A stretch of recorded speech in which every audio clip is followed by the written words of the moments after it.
Do you see Pecos there? And Widowmaker? You do? Let's learn about Pecos Bill. Down Texas way the way a Pecos River flows. Where it comes from, no one knows. One day, when a prairie wagon full of children, dogs, pots, and pans was crossing the river, the smallest child rolled out of the back. That's Pecos. Do you see all this? See all that, and then all there? You see that? Perfect. His name was Bill. He sat there all alone in the desert till a mother coyote came along and took pity on him. She decided he could grow up with the coyote pups in the pack. Do you see that? There's the coyote mother, and there's Bill. Bill felt at home with the coyotes. He was so spunky, too. As he grew up, he learned how to out-antelope the antelopes, out-jump the jackrabbits, and out-hiss the snakes. Do you see the rabbits, the jackrabbits? A young colt came to Pecos's land, a colt who was weak and couldn't defend himself against the buzzards. Bill decided to help out. Before long, the fight was over, and Bill and the colt were friends. Do you see there's Bill right there? There's the coyotes, and there's the bad buzzards, and there's the colt that Bill and him they both became friends. Did you see that? Let me make sure I got this right. Hold on. Yep, we're good. Excellent. The two stuck together like warts on a toad, like birds of a feather. From that time on, when Bill grew up, he became a cowboy, the toughest critter west of the Alamo. Do you see Bill? And there is Widowmaker. Do you see that? And this is what Bill did, Pecos Bill. Bill could rope anything with his lasso. Even a raging cyclone, he saddled it and tamed it to a breeze. There he is right here. There's Pecos Bill, and then there is Widowmaker. Here we go. California and Texas. At one time, there was a drought all over Texas. Bill brought a cloud from California to wet things down that way. That's how we got the Gulf of Mexico. He lassoed a cloud and brought it down to wet all of Texas. And then he left it there, and it made the Gulf of Mexico. When a group of cattle rustlers stole a herd, they didn't know the herd was Bill's. He caught the crook villains and knocked out their fillings. He protected all the little horses that were on the prairie because he took care of the prairie land so that nobody would be mean to it. It's the reason we have gold in their hills. You see all the gold there? You do? Excellent. Once Bill lost his way in the desert. He didn't have it. He knew he'd never make it across the burning sands without some water. So he got a stick and dug out the Rio Grande. Oh, there we go. A tribe of Indians were doing a war dance. Pecos Bill took out after them. Sorry. The Indians ran fast and faster and faster till they ran right out of their war paint. And guess what happened? This is so cool. It was left in bright streaks on the rocks behind them. That's how the painted desert got its name. So he made sure that nobody got hurt here. So he scared them off. Nobody got hurt. Nobody got hurt here. And what happened is that's how they got the painted desert. These are cool legends, aren't they? It looked as though nothing could ever come between Bill and his horse, called Widowmaker. Because he had bucked off so many cowboys, then down the stream on a catfish ruled Sue Foot. Sue, the first woman Bill had ever seen. That's Pecos, and that's Widowmaker, and that's Sue Foot Shoe. Sue. Do you see that? That's the first lady that he's ever met. So we're gonna see what happens. Widowmaker was puzzled. Sue looked like trouble to him, and sure enough, she was. For Bill and Sue fell in love. Do you see that? Widowmaker's upset. He's like, I want to spend all the time with Pecos Bill. Sue wanted to get married riding Widowmaker. Well, that horse was not about to stand for it. The cowhands brought him over to her, fit to be tied up, so that she can ride Widowmaker. This didn't bother Sue. She climbed right aboard. The more that horse bucked and reared, the tighter she hung on.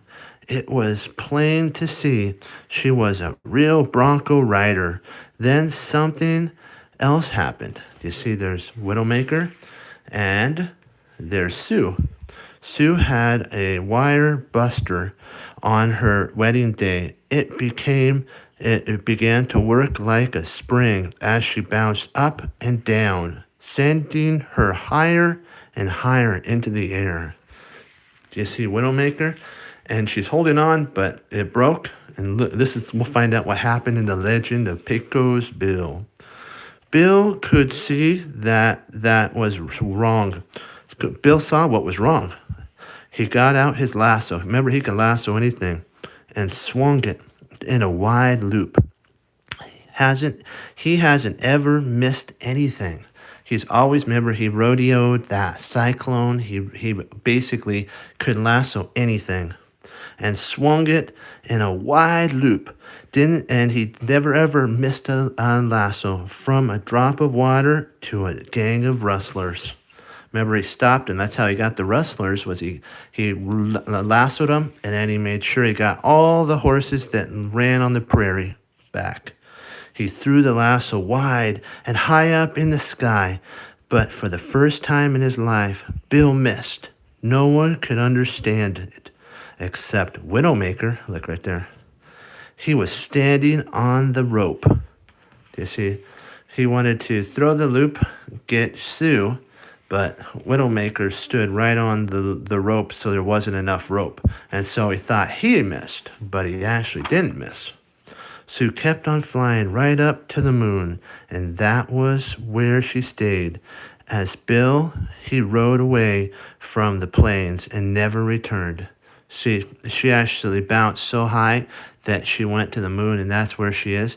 This is a cool legend of Pecos Bill. There's Widowmaker and Pecos Bill. And this is the legend that they say what happened to Pecos Bill after that. Folks think he went back to the coyotes. They say that when the coyotes howl at the full moon, you can hear Bill howling with them.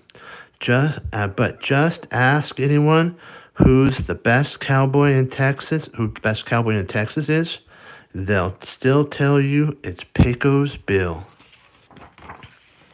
Okay, let's do another one. That was fun, Pecos Bill. This is Walt Disney's 101 Dalmatians 2. Patches, London Adventure. There's Lightning Bolt. And this is Patches. We're going to get to read that. This is always fun. We're going to look at all the characters first. That's Patches. That's Pogo, Purdy, Anna, Roger, Nanny. There's, of course, Cruella DeVille. There's Jasper Birdum and Horace Birdum. And then there's Thunderbolt.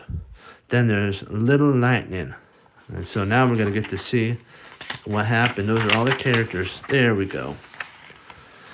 Pongo and Purdy shared a little London home with a rather large family.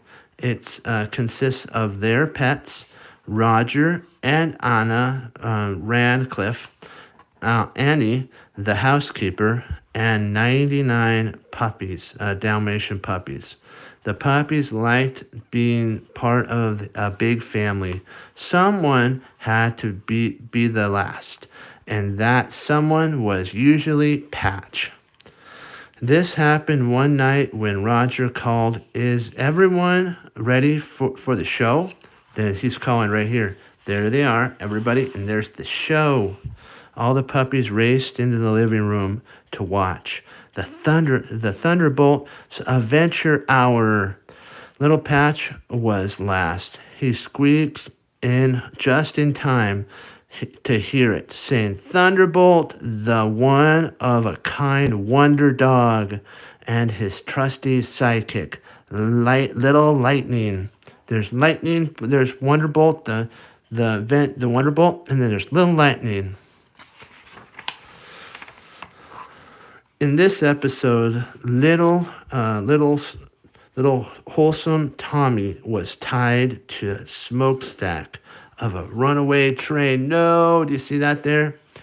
There's a lightning bolt, and they're like, "Oh no, little Tommy's tied to the stack, and he's gonna rescue him! Woohoo! Yay! Hold on, Tommy! Thunderbolt's coming!" Patch shouted. He leaped close to the TV to watch Thunderbolt save the day. Yay! Do you see Thunderbolt there? Patch just wished he could be a one-of-a-kind hero, just like Thunderbolt. After the show, it was time for bed, but Patch stayed in the room long enough to hear an announcement talk about the audience for Thunderbolt show. If you think your pooch has what it takes, just follow the kibble down to the audience. The canine crunches down truck down to the audience tomorrow. Patch couldn't believe his luck. Dad, I just got to see Thunderbolt tomorrow. I just got to see him, he shouted. But tomorrow is moving day, Pogo reminded his son. The whole family was moving to the country. Nanny put a new dog collar around Patch's neck. Saying happily, "Cherry Tree Farm." It says Cherry Tree Farm on it, so they'll know, just in case Patches got lost, where Patches lives. Okay. Why, I imagine the most splendid farm in the whole county. Everyone else was happy about the move too. Purdy added, "And best of all, we'll be miles away from that evil, ugly monster." You know who that is. Cruella de Vil. There she is. Purdy was talking about Cruella de Vil, the woman who once kidnapped the puppies. Cruella still loved spots. Do you see all the spots here? In a nearby art gallery, she was staring at a painting of a single spot. Perfect. There you go. "Where is the artist? I simply must meet him," Cruella demanded. She hoped spotted art would make her forget about the spotted fur that she wanted.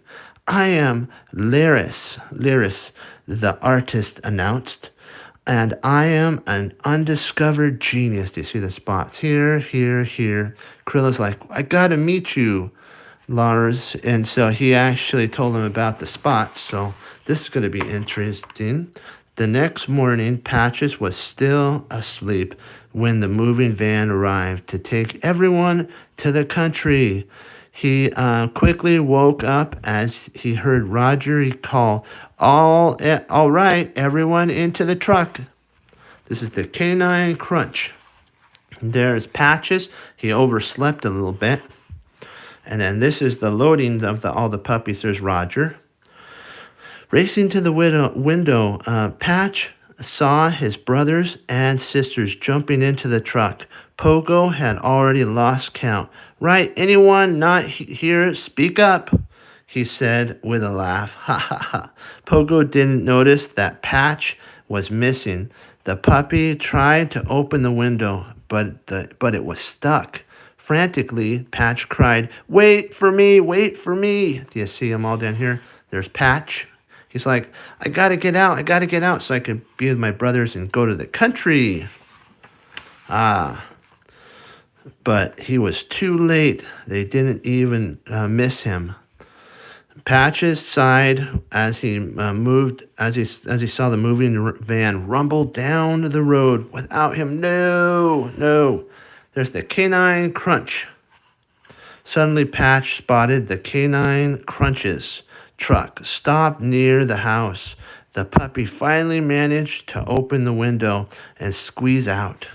He hopped onto the truck and took off for Lightning Bolt, for the Lightning Bolt's audience, the Canine Crunch truck. And there's Patch. Here we go. After Patch arrived at the audience, the TV producer announced, "Line up your dogs. We need to hear their best heroic bark." Do you see him there? He goes, "Line up. We want to hear roof, roof, roof. Your best canine's bark." But when it was Patch's turn, all that came out was a tiny bark. "Say, who sat on the squeaky toy?" joked Thunderbolt. Everyone laughed. Poor Patch has lost his chance to be on the show. There's Patch right there. There's Wonderbolt. There's all the audience. And there's the announcer that says, "Line up your pooches or your puppies to see if you can have a show moment with Lightning Bolt." Later, Lightning Bolt was in his trailer when Little Lightning rushed in with terrible news. In their next show, Thunderbolt was going to die. No, no, that's horrible. No, no, no, no, no. Thunderbolt was stunned. What would he do? What would he do now? Wait a minute. What if I went out and did something heroic in the real world? Thunderbolt says the producer would see that Thunderbolt was a true hero. So he's not going to make it. It's his last show. It goes, basically, we'll just say they're brothers. "Brother, you're not going to be in the show anymore." So Thunderbolt says, "What if I go out and do something really, really, heroic in the real world?" The producer will say, "We need to keep Thunderbolt on board." So you never know. It might happen. You got to always say it's really good to think about. So Thunderbolt left his trailer in search of a real adventure, but he didn't know how to find it. Patch spotted his hero and caught up with him. "I'm your biggest fan. I know everything about every episode by heart." Patch told him, even the final Thunderbolt scene. He says the Thunderbolt decided Patch might be able to help him find an adventure. So basically, Patch knows everything about the Thunderbolt. And so Thunderbolt's like, "Hey, little guy, if you could help me, well, you could be on the show with me." Okay.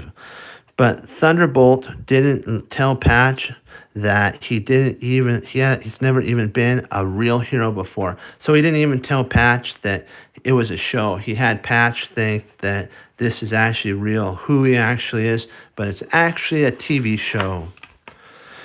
They walked through the park. There, Thunderbolt mistook a peaceful horse and carriage for a runaway stagecoach. Patch remembered this is just like the episode 36. So Thunderbolt jumped into action to save the people. Sadly, he wasn't good at real-life adventures. He frightened the horse, and the people fell into the pond. None of their other adventures turned out any better. They kept trying. Thunderbolt thought that this was a runaway horse carriage, and so he tried to help. But in reality, he made things worse. The people in the carriage got dumped into the river, and so it didn't work out. And Patch is like, "This has never happened in the stories before. Everything's always been, perfect. He saved the day and everything like that." Back on the set, the producer found out that Thunderbolt wasn't there. "What do you mean? He's missing," he screamed. "How can you shoot a show without a star?" He goes, "How do we shoot?" He goes, "What do you mean? He's missing. How do we shoot the scene with lightning bolt, the final scene, if he's gone?" That's what he tells the stage manager person to help the manager, the sub manager. Then Little Lightning secretly slipped the producer a photo. The producer declared, "This is magnificent. We'll rewrite this episode to star Little Lightning. The Little Lightning Adventure Hour." Well, it has a nice ring, doesn't it? The jealous Lightning laughed to himself. See, he slipped a photo. He told Lightning basically. I don't know if it's true. It might actually have been a fib that he actually was going to be, there's no more Lightning Bolt, so that he could be the star. While Lightning Bolt was away, he slipped his photo to the head manager, and the head manager says, "Ah, that's perfect. We'll make a show based on Little Lightning instead of Lightning Bolt." So that's not nice. Hopefully what he said was true. I'm hoping it wasn't a fib. Meanwhile, Lars tried to create spotted cart for Cruella de Vil, but nothing pleased her. Cruella had an idea. Suddenly, the spotted fur of the Dalmatians pups would spy. It would actually be there. She's like, "I want something like that. I don't want, just an average spot." So the next morning, she hurried to Roger and Anna's old house, only to discover that they had moved. "How unspeakably rude," she says. Cruella had no idea where to find them until she saw a photo of Patch at the Thunderbolt audience. In the newspaper, Cruella was able to read the address on tags, on Patch's tag. Oh no, she's gonna find out where they are, and then she's gonna try to get the puppies again. There's Cruella. She's like, "All the puppies must be here." Then she finds out they're not there, and she gets a newspaper, and the Patch has got a new a tag, so that just in case he gets lost, they'd know where to send him, so that he wouldn't end up at the pound. It wasn't long before Roger saw the same photo of Patch. Stunned, he exclaimed, "What? Patch in London? Oh no, no, no, no, no, no, no. This is all my fault. If only I hadn't lost count," Pogo fretted. "The important thing now is that we find him before Cruella does," Purdy says as they jumped into the car with Roger and Anita. Soon they were speeding back to London. Do you see right here? He reads Roger's reading and sees the picture of Patch. And then they're like, "It's time. Patch in London? No, no, no, no." And then there's Purdy and Pogo. And now let's see what comes over here. Unfortunately, Purdy's worried fears was about to come true. Cruella had bailed Jasper and Horace Bandom out of jail. She wanted them to help her snatch the puppies again. Last time they had failed horribly. It's time to finish the job, she declared. We always get the worst end of it with her, moaned Horace. She's like, they wanted to bail her. This is Horace, and that is, let me make sure what, Horace and Jasper. So those are two. Those are the two. And she's like, I'll bail them out. They're hiding right behind her. The police guy, because he's like, oh no. Every time we team up with her, it ends up really bad. Jasper disguises himself as a woman as part of Cruella's plan. When the canine Crunchies truck pulled up, the driver asked him, if there's someone I could do for a pretty young lady like you, is there something I could do? Of course you can, Jasper answered sweetly. You can just give me this truck, he yelled as he pulled the starter driver out of the truck. Basically, he goes, you could do one thing. He grabs him and throws him out, takes over the truck. They're trying to get the puppies. Then Jasper and Horace drove to Cherry Tree Farm. They easily loaded all the puppies into the truck. But before bandits could get away, Nancy raced towards them. Let these puppies go right now. I'm going to knock you out, both of you. Basically, she says that you got to let him go. She's trying to defend him. She's not being mean. She's just hoping that they'll do it without a fight. Waving a heavy frying pan. Do you see her down here? She's like, let those puppies go. They belong here. Don't steal them. That's not nice. Stealing is horrible and mean.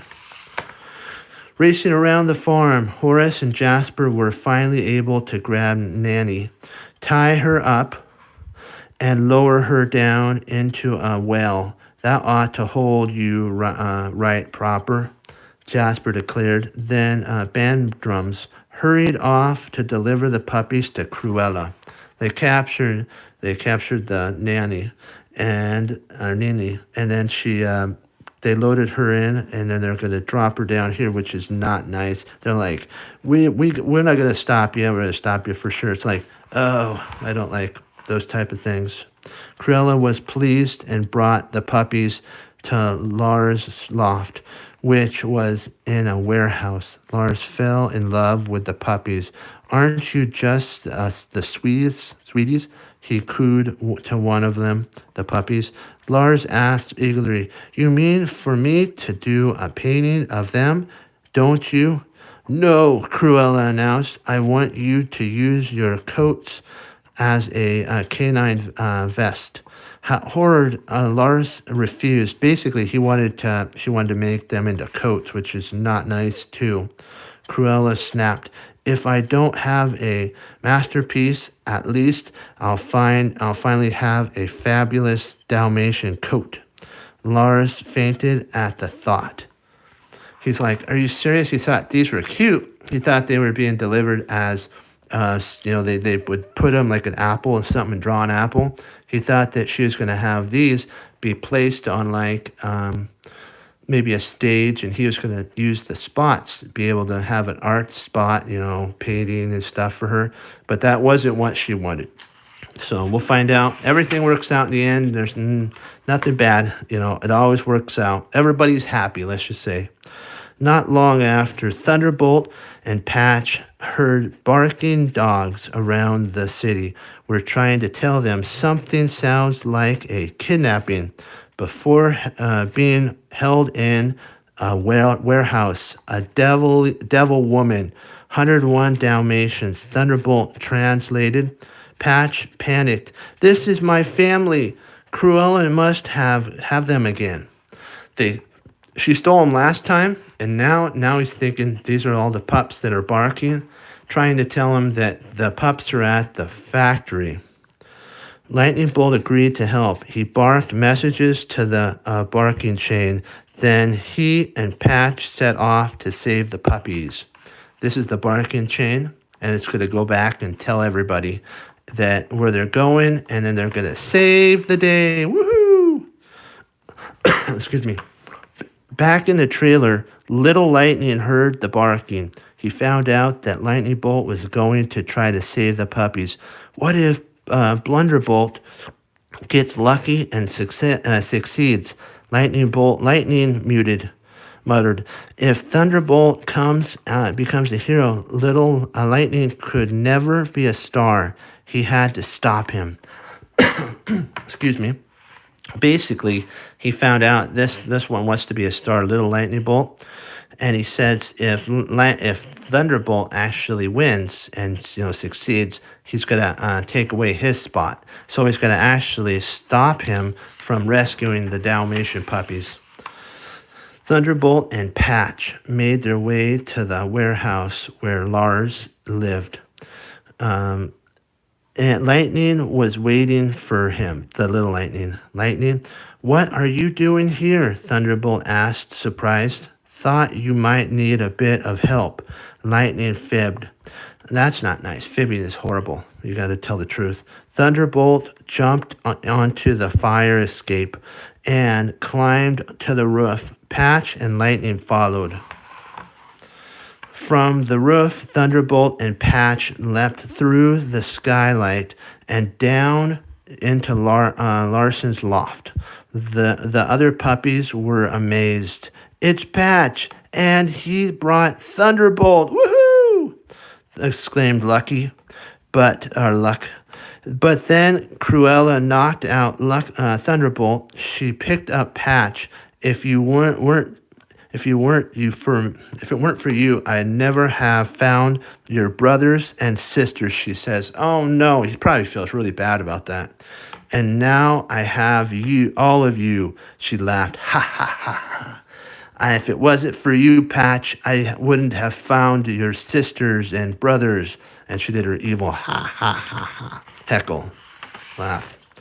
When Thunderbolt woke, he was shocked and he was locked in a cage with Patch. Uh-oh. Then Thunderbolt saw his trusty sidekick outside the cage. "Lightning, little buddy." The big dog whispered. "I'm not your little buddy," Lightning sneered. "And you aren't no wonder dog." That basically he's being mean. Patch didn't understand. Lightning Bolt was a real hero. Lightning explained. "He was lying to you all day, kid. He's just trying to get his name in the papers and save his job." That's what the little Lightning says to Lightning Bolt. He said, "He's lying to you. He was never really a hero. He was an actor." Patch was confused. "You lied to me?" he asked. Thunderbolt admitted. I put on an act. It's what I do." Then Thunderbolt turned away, ashamed. "I'm sorry. All right, I'm not a real wonder dog. I just act like one once in a while." Patch didn't know what to do now. So basically, he's Thunderbolt is told by Lightning, tells Patch about Thunderbolt being fake. And so then Patch asks, "Are you really fake?" And he says, "Yes, I am. I'm actually an actor. I'm not really a real hero." And so he turned away ashamed. Patch now thinking, what could he do to save his sisters and brothers? Let's see. Patch admitted sadly to all the puppies, "I am just one of the 101. I'm sorry. This is all my fault." Then Patch remembered a TV episode when Lightning Bolt got out of a cage just like the one they were in.